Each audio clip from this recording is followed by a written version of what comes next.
कल्याणच्या आचार्य अत्रे रंगमंदिराची दुर्व्यवस्था, कलाकारांचा संताप, सोशल मीडियावर व्हायरल.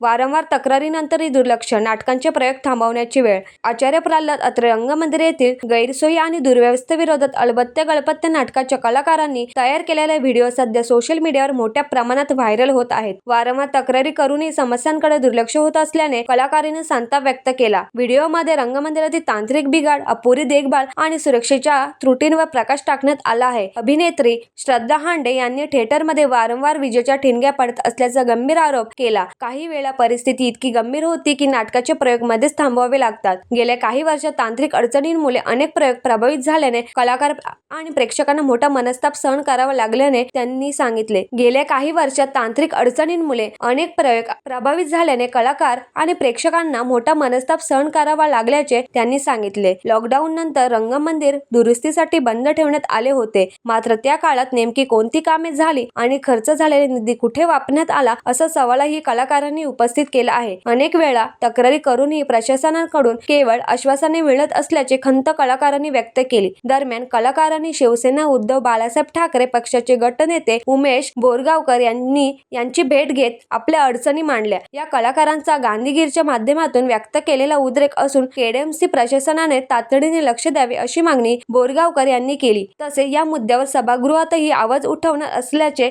त्यांनी सांगितले.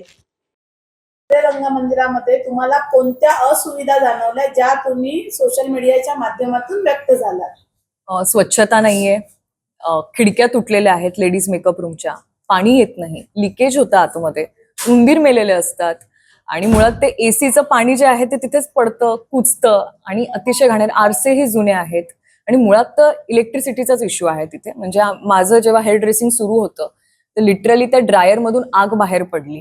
तर माझ्या त्या हेअर ड्रेसरने तो प्लग खेचला आणि फेकून दिला. मागे सेटला आग लागत होती.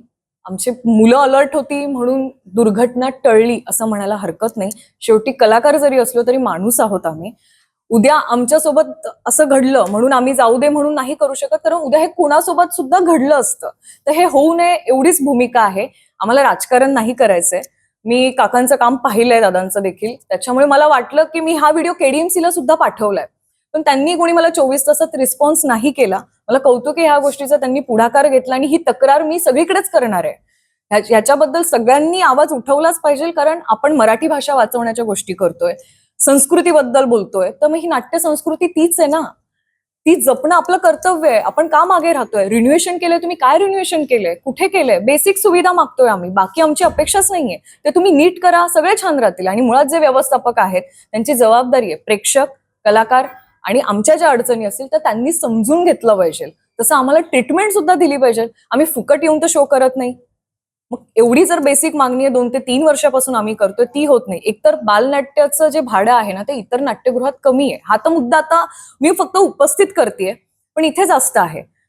मी महाराष्ट्राचे आपले लाडके सांस्कृतिक मंत्री आहेत आशिष शेलार साहेबांना मी विनंती करते की फक्त आचार्य अत्रे नाट्यगृह नाही, पण आपल्या महाराष्ट्रातली जेवढी नाट्यगृह आहेत ना त्याची खरंच एकदा एक टीम बसवा, ते त्यांचं नियोजन करा, पाहणी करा, काय दुरुस्ती असेल ती करा. कारण अवस्था अतिशय वाईट आहे. मुंबई आणि उपनगरामध्ये जेमतेम 9 ते 10 नाट्यगृह आहेत जिथे आपली मराठी नाटकं सादर केली जातात. मग आपल्याला आपली संस्कृती जपायची आहे, आपला महाराष्ट्र आहे, तर आपली ही जबाबदारी आहे की आपण ह्याच्यात दुरुस्ती केली पाहिजे. चुका होतात, आपण माणूस आहोत, पण त्यातून पुढे जाऊन शिकणं आणि ते दुरुस्त करणं एवढंच मला कळतं. आणि बालनाट्याला तर अनुदान जाहीर देखील झालं मागच्या वर्षात, पण बालनाट्याला ते काही मिळालं देखील नाहीये. याच्याबद्दल पण त्यांनी किमान विचार करावा, ते त्यानुसार प्रोसेस करावी, ही नम्र विनंती आहे त्यांना. सर, अत्रे नाट्यगृहाच्या असुविधेबद्दल अद्वैत क्रिएशनने काही इंस्टाग्रामवर पोस्ट केली आहे आणि त्यात त्या असुविधा मांडलेल्या आहेत. काय सांगाल, काय नेमकी तक्रार आहे आणि तुमचं काय म्हणणं आहे? आता या अद्वैत टीमचे प्रमुखच माझ्या सोबत आहेत. या श्रद्धाताई हंडे आहेत किंवा राहुल पवार साहेब आहेत, सूरज कोल्हे, ही मंडळी आली आणि इन्स्टावरती मी ती क्लिप बघितल्यानंतर मला स्वतःला असं जाणवलंय की बाबा याच्यावरती कधीतरी कोणीतरी बोलणं गरजेचं होतं. आणि हा उद्रेक आहे. यावेळेला उद्रेक कधी होतो आणि फक्त तो उद्रेक गांधीगिरीच्या माध्यमातून तो उद्रेक केलेला आहे की ज्यावेळेला वारंवार सांगून, वारंवार सूचना देऊन किंवा निवेदनं देऊन म्हणा किंवा तोंडी हे केल्यानंतरही काही त्याची दखल घेतली जात नाही, त्यावेळेला माणूस त्या उद्रेकाच्या भूमिकेत येतो. आणि एकदम सभ्य पद्धतीने आणि ज्याला सुसंस्कृत पद्धतीने हा उद्रेक केलेला आहे कलाकारांनी.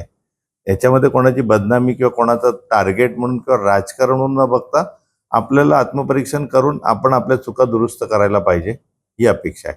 अर्थातच पक्षाच्या वतीने आम्ही त्यांना जाहीर, आता म्हणजे माझं ज्या वेळेला पत्रक जाईल त्यावेळेला मी त्या ठिकाणी ते सगळं म्हणणार आहे की बाबा तुम्ही आतापर्यंत केलेला खर्च आणि असलेल्या सेवा सुविधा याचं कुठेतरी गणित जुळलं पाहिजे, मॅच झालं पाहिजे ना, की कोट्यवधी रुपये आपण नाट्यगृहावर खर्च करायचे म्हणजे नक्की काय करायचं.